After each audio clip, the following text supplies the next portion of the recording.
Welcome to The Truth in This Art. I am your host, Rob Lee. And thanks for listening, subscribing, and making us the best in Baltimore. Today, I have the privilege, the pleasure of being in conversation with the fifth generation owner of Otterbein Cookies. Otterbein Cookies has been a Baltimore tradition since 1881. Please welcome Ben Otterbein. Welcome to the podcast. Thanks for having me, Rob. See, I gave that kind of boxing style. If I can find a way to figure out the stream deck, I'll have like the 96 bowls music happening and applause when everyone comes in. But yeah, man, how's it going today? Good. It's good. Today's a unique day. Out of the office today, I'm working from home. So it's got to do that every once in a while. I get so sucked into everything once I'm in the shop. Yeah, I dig it. I'm currently working from home, and I'm in the illustrious Truth in This Art studios. There's just a green screen behind me. That's all we got. I'm in a basement. I'm kidding. Yeah. So could you share how, like, because it's a family legacy, obviously, fifth generation, and I saw the interview where you're like, I knew like the last couple of generations. I don't go that far back. So tell me your story as it relates to getting into the cookie business, and ultimately, what would you say your family's legacy is? Sure. Kind of born into it, right? And so that's why this question's always it's probably unique, but it's always neat to find other people that are in family businesses, because it's a typical story. So I started working at the bakery when I was, I don't know, 7. You laugh, but I that was just summer vacations, right? I kind of just always had this assumption that's what everyone did at summer vacation. You go to work with dad. Yeah. And so I have 2 siblings. I have an older brother and a younger sister, and just vivid memories of working at the shop, and just being around it my entire life. It's strange now looking back, because it really is just kind of life now. So I was involved up through high school. Yeah. When I graduated high school, I thought that's what I wanted to do, was run the shop. But being 18, 19, you don't know what you want to do. So I worked there for a few years, and I was running the floor with my dad. So when I say the floor, I mean the production floor. And I wasn't ready. So I went away to Philadelphia, and I went to school and became a web developer. Totally left field turn. And I started working when I graduated, I started to work with a really neat startup, building websites for small companies. Yeah. And so I quickly became a project manager. And as project manager, I was able to help people solve business problems. And I loved doing it more than I loved coding. And so after about a year and a half of that, it just kind of fell into place. My dad was talking about retiring, which kind of scared me, right? I mean, so it kind of did something in my head of like, time's ticking. And so, we were on vacation, and I was like, Dad, what do you think? Like, what if I came back and I helped, run the show? He thought I was kidding. He was just like, don't mess with me. Like, that'd be awesome, but don't mess with me. That's not funny. Yeah. But I was dead serious. And, my girlfriend at the time, wife now, was totally on board. And we said, let's move. Let's go back to Maryland. And we did. And the rest is history. Yeah. I just kind of, even coming back, it was, for him, it was young, fresh ideas. And for me, it was just a new opportunity, and just the ability to recognize what we have as a family, and really make some tactful decisions about what we want to do. And I think, that was 8 years ago now. And where we are today is in a very different spot than even we were then. Yeah. And so, it just kind of, like I said, it's just kind of always life, it's always, even speaking with employees now, I mean, it's this fine line between work and life. It is, it just has always been. And so I love it now. There was a point where I didn't, growing up during the summers, it's not fun getting up at 5:30 in the morning. To go, do some menial tasks. And, at the time I was just scrubbing dishes and cleaning big bowls and mixers and getting dirty. But it's very different now. Now I'm running the show, and I love it. I absolutely love it. So it's neat to kind of think back, because it is a long road, and there's still a lot of road ahead. Yeah. And thank you for sharing that, because I think when it gives you a perspective of it being something that's part of your family's legacy, it gives you perspective, and being there as a young person, this is summer. Okay, all right, trying to scrub these bowls, versus being in this leadership position, and your name is on the bags, what I mean, and that's a whole different kind of like appreciation and love for it. And I go to this this artist quote about. And I think it's it's like art and life, you don't really separate the two. And I think a lot of times when you're in that spot, whether it's art, whether it's your business, whatever your obsession is, if you're unable to really separate them, you got to have gaps. You got to have periods where you're doing something different. It makes you come back with a different perspective and a new love for it. But really, it should be, I would think, something that you're working on or working towards every day, whether it's having like I have right here, my idea book. You can't really see it, but my idea book, I'm always writing down new ideas of this would be a neat interview, or this is a neat question. And I could be doing something completely different. And I would imagine the same thing is something that you probably discovered in being in this role of being the owner for the last 8 years. Yeah. Yeah. 100%. A little bit of pressure there. Yeah. Look, just a skosh. So I read that your business is focused on family, culture, and traditions as embodied in baking great cookies. Speak more on that, and what are some of the traditions baked into Otterbein? I said that so smugly. Baked into. Sometimes I write questions. I'm like, come on, Rob, can you be less punny? I like it. What's yours? It goes back to, I got to give credit to my dad, my grandfather. I mean, those are the two generations I obviously have memory of, and I can't speak on anything past that. But the bakery has always been in some way an extension of family. I mean, there's stories of my grandfather that employees would stay with him. That's just because they didn't have a place to stay, but he would bring them in, and it just became family. I mean, there's probably 10 employees that have just, their names are almost synonymous to the shop through my, just history and stories. So I think I was brought up in that mindset of, look, we're a company, but employees, they're more than that. Without them, we're nothing. We're absolutely nothing.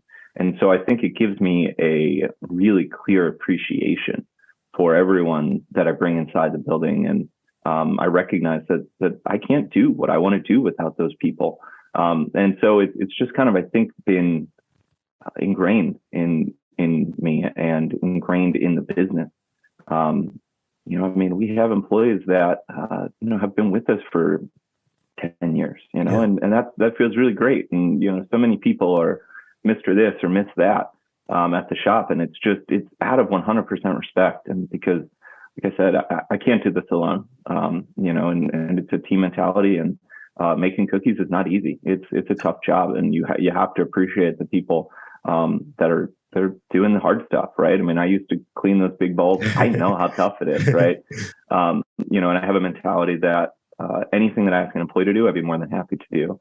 And work side by side with employees, and by doing that, it feels like a family. So it just becomes synonymous. And so the fact that we're 5 generations, but we also just do a really good job, I think, of building a community and a family around the business as well. And I think, it's great to hear that, because I think, with COVID and all of these fallouts that are still coming here, where the shift in how people look at employment, we have a recession, or we have all of these other things, inflation and all happening, and this work shortage that is happening. And I think these are things that were already existing, like the reasoning why people were leaving jobs versus there not being jobs. And I think, people who were doing good by their employees and recognizing some of the things that you've touched on, that this is like family, this is community oriented, this is a thing. It can't just be you're a cog in it, and that's what keeps people around. And I hear that notion from a lot of people that are in these great leadership positions that are kind of acknowledging, that I can't bake these cookies. It's one of the things I say about doing this. like people ask me, why isn't this a video podcast yet? And I was like, well, I can't film it, edit it, talk. I can't do all of those things. Sure. So as I grow, then those things come in. And I think with successful businesses that have a good culture, it's acknowledging that, you know, people in a true sense, people are our best asset outside of making what we make, whatever it might be. I think, you know, people being at the forefront and establishing and maintaining a great culture is important. 100%. 100%. So I want to talk about cookies right now. I know that's a really weird way to get into it, but could you share how new cookie flavors are decided on? And I have several of the bullet points after this because I'm a person that enjoys cookies. But, you know, I've seen seasonal things. I've seen those mainstays that are there, chocolate chip. So how are new cookies decided on? Like new flavors that occasionally may pop up as a seasonal thing, or even like we're going to try something new. Tell me about that. Sure. So kind of good segue from just where we were. So, you know, while we feel like we have a pretty strong presence in the marketplace, we're not that big. In the big scheme of things, we're pretty tiny. And so there's no R&D team. There's no, you know, secret test kitchen with, you know, 7 people back there just doing their thing. So it doesn't happen very often, short answer. So in the past, in my tenure from being back, it's only happened twice. So the first time we were kind of, our hand was kind of forced, but in the best way possible. So we had this amazing partnership with Flying Dog Brewery, and they had approached us and said, we want to make a cookie, or we want to make a beer that pairs with your cookie. So think cheese and wine, right? Yeah. And so when we started the project, we thought, okay, that's cool. We can do that. And then they came back and said, what if we did 4 beers that paired with 4 cookies? And we said, yeah, sure, absolutely. So year one happened, and we thought that was the end. Fast forward, I think we ended up doing it 3 years in a row. And year 3, they were like, you know, why don't you guys try to bring something to the table? Yeah. So it was a challenge for sure. So it was literally spitballing in the office, you know, let's come up with top 10 ideas and let's see what we can come up with. And so for that iteration, we came up with an orange white chocolate chip cookie. I remember that one, yeah. So it tasted like a creamsicle, and it was delicious. We don't make it anymore at the moment. I think there will be a day it comes back. There is a cult of people that we still get questions, you know, like, where is it? When is it coming back? So I think there will be a day, but you know, it's like anything. You're only so big, right? We only have so much bandwidth. There's only so much we can do. People love those chocolate chip cookies, and so we need to make sure we can keep up with that. So when we discontinued that, we thought it'd be fun to just come up with another one. Like, let's just try it. Let's see what happens. We had learned a lot of things from rolling out. That was the first cookie in over a decade. Wow. Yeah. So not something we were good at or used to or well versed in. I mean, there was learning, right? I mean, just along the way. And so when we decided to come up with the second one, it wasn't much different from a development standpoint. I got to give kudos to my Uncle Paul. That was all him. We were playing with a couple ideas, and we have some really, it's a yellow spiral notebook. And it's one of the few things that I have, from the old bakery. And it's just handwritten recipes, but man, this thing is a relic. It has egg wash all over it. It's a mess. Some recipes are just not legible any longer. So, you know, we tried to look through that, and we had, you know, different ideas of like, well, what if we came out with like a legacy edition? So something that we used to do that we don't do anymore. But we ended up landing on, so one day Paul came in and was just like, man, guys, I tried this at home and I've been playing with this recipe, and it was the double chocolate chip cookie. And we all were just like, man, this is good. So after some fine tuning, I mean, but again, there's nothing fancy. It's making, just making a small batch in a KitchenAid mixer and trying it out until we're totally convinced we love it. And then we scale up from there. Yeah. So, you know, it's nothing, there's no secret sauce. It's just, you know, as long as we have confidence in it and we feel like if we love it, we're really, then we think the public will love it. And so far, so good. People seem to really like the double chocolate. Nice. And I think it's funny, like, it's like, you know, you touched on before we got started, you know, doing more interviews, and you, like, each one of my separate bullet points you got through in your answer. So kudos to you. Big shout out to you.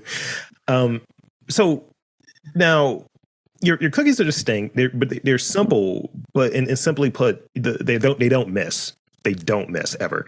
And when I travel to see relatives outside of the city, like I'll go to Jersey, and I remember distinctly going to the beach in Jersey, and our relatives weren't happy to see us as much as they like. Oh, you brought the red bag, great.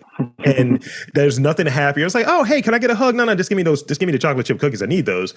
Sure. So, what within the process?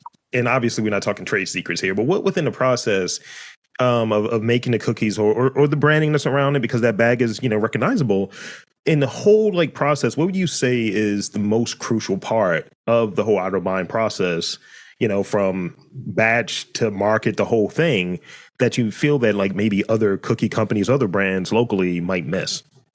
When one of my favorite pitches is, everything that's in our cookies, you most likely have in your kitchen.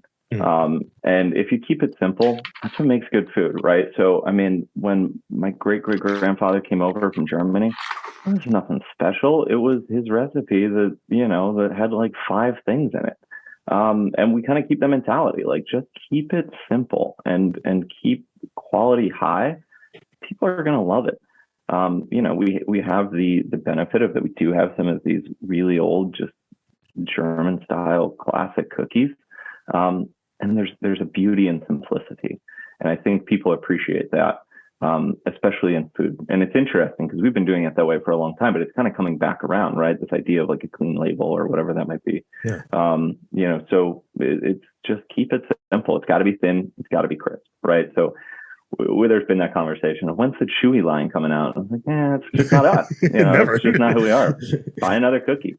We're thin. We're crisp. That's how we do it. And, if it's not thin and crisp, it's not an Otterbein. Yeah, legit. Absolutely legit. So I got 2 more questions for you. The real questions, the real questions. So small business owners, and you said that, you're great in the marketplace, but, you're tiny, have discovered hidden talents. Necessity is the mother of invention, right? So, you mentioned earlier the, coding background and all. What other talents do you most likely utilize in your day-to-day in the shop?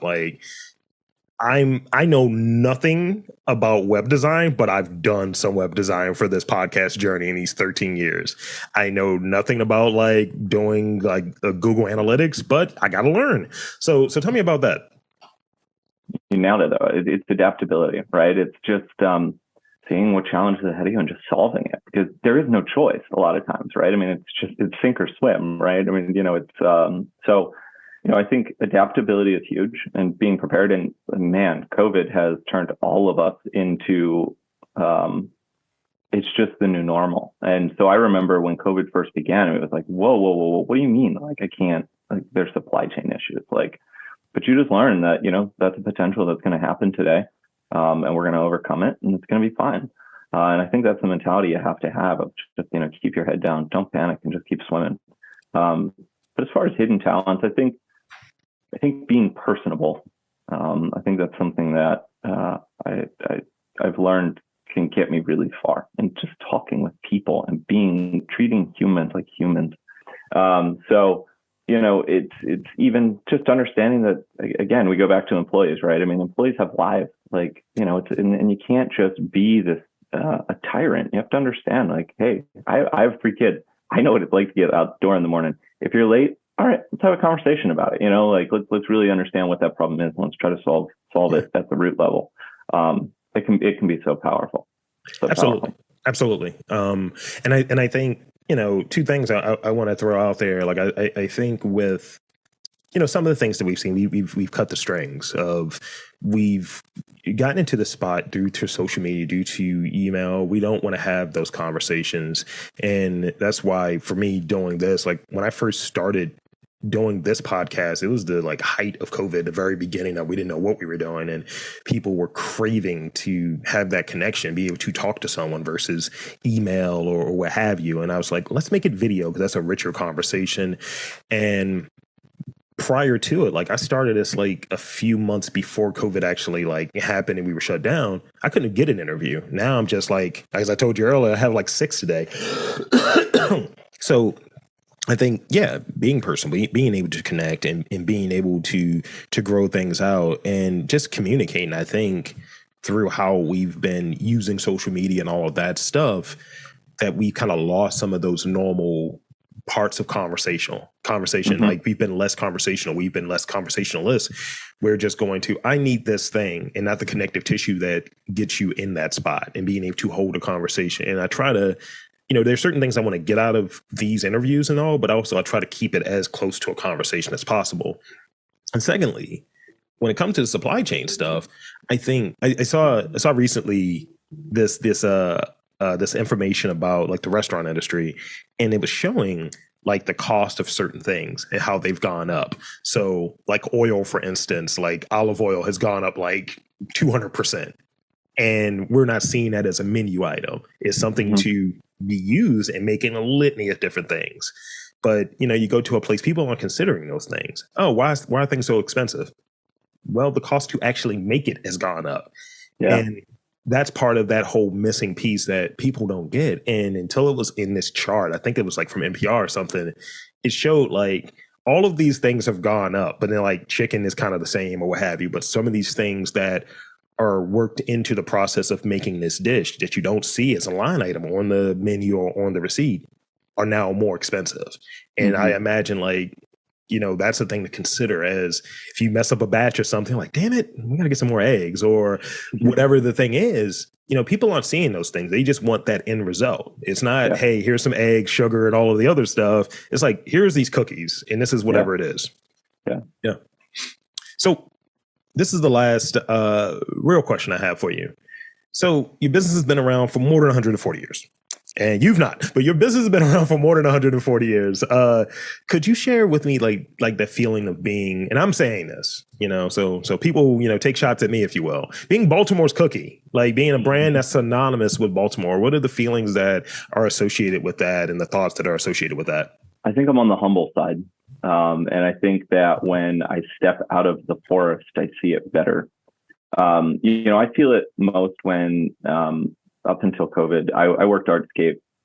I think it's really important to be there, right? And it's one of my favorite events to work for a lot of different reasons.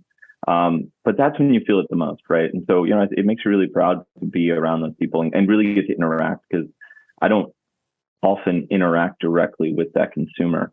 And so, there's things like social media and things like that you hear a lot of these things, but again, a lot of it is just kind of been baked into the cake. And kudos to my dad at, just for keeping his head down and just, that wasn't his goal. Yeah. It was just, he had a great product and, just turned it into something that Maryland fell in love with. And so I appreciate that so much. And it's something we talk about a lot, in the same way that, you take cookies to other places too. Like it's neat to have people discover them for the first time. We get that email, I don't know, multiple times a week of holy moly, like I've never heard of these things. This is amazing. Yeah. And it's the best feeling in the world. I mean, it gives you so much purpose in what you're doing, and it makes it a lot easier to get up the next day and go in and deal with whatever those little issues are at work. So we're certainly proud of it. We're conscious of it, but I think I try to take the humble approach of, we like being in the position we're in and we're really proud of it, but let's just keep doing what we're doing. That's how we got here. And I think that's going to be the best way to stay here. Yeah. Yeah. I'm glad you're being humble, because I won't be. I'm going to be like a wrestling promoter. Here's the thing, Ben Otterbein, baby. Just do the whole thing. The chocolate chip master. So that's kind of the end of the real questions. And I want to hit you with some rapid fire questions. Nothing too intense. There's 5 of them. Don't overthink them. All right. So this one people have been having a lot of trouble with recently. I think it's a simple question. You don't have to think of favorite, but a movie that you dig. What is your favorite movie? Gosh, I don't watch a whole lot of movies. Or the last movie you watched. The last movie you watched then. The last movie I watched was I rewatched The Exorcist with my wife not too long ago. Phenomenal film. I wish I could watch it again for the first time and get that feeling again. That's favorite. I've never seen The Exorcist. Wow, Rob, we should get together and I can live vicariously through you and so you can see it for the first time. Okay, I'm here for it. All right, man. So, let's see. I know it's like picking a favorite child, right? What is your go-to flavor of the Otterbein cookies? What is your favorite? I know it's like picking a favorite child. I know. Yeah, it's not. It's not. This one's really easy for me. I'm a ginger fan. It is our third or fourth bestseller, depending on the time of year. Yeah. But it's so simple. It's so good. It's full of spice. The chocolate chip's good. Don't get me wrong. But there's a complexity about the ginger cookie that it's good. It's delicious. Yeah, it's like, while they're good, the Philistines enjoy the chocolate chip. More of a fine palate enjoys the ginger cookie. There you go. I'd imagine it pairs very well with like those seasonal beers as well. Like some of those spicy joints. Yeah. Let's see. Okay, this is a little booky. Next to actually a little booky. Do you speak another language? And I would assume so, that maybe a few phrases in another language. If so, answer it in that language. I don't speak. No, I mean I can paddle my way through some Spanish, but it's nothing I use very often. Okay, I thought you were going to throw something German out there real quick. I was like, okay, I'm waiting for it. No, I couldn't do it. It's a tough language. Lastly, this is the weirdest question I have here. What would be a good spy name for you? Like a spy code name? I may have been talking to a conductor earlier, and he said, people would try to name me the Maestro, but he's like, I hate that. But yeah, it's probably the Maestro. I don't know, man. The Quiet Cookie. There you go. The Quiet Cookie. Okay. I'm going. The Quiet Cookie. I like it. He just puts a silencer on. No, a silencer that's made out of cookie dough. I don't know. It's not. So that's pretty much all the questions that I have today. I thank you for being on this podcast and just indulging me. So with that, I want to invite and encourage you to tell the fine folks where to check you out, where to check out Otterbein Cookies, all of that great stuff. So please, the floor is yours. Absolutely. So the best spot is your local grocery store, as long as you're in the Maryland area. But if you're not local, otterbeinscookies.com. Send them to you. We're pretty good at getting them there without breaking them. I know they're super fragile, but we are professional. So that's going to be the best way. And to share with friends and family, that's always the best way too. And website real quick for the folks that want to make that order? otterbeinscookies.com. So there you have it, folks. I want to thank again Ben Otterbein for coming on to the podcast and spinning a yarn with old Rob Lee. And I am Rob Lee for Ben Otterbein, saying that there are cookies, traditions in and around Baltimore. You just got to look for it.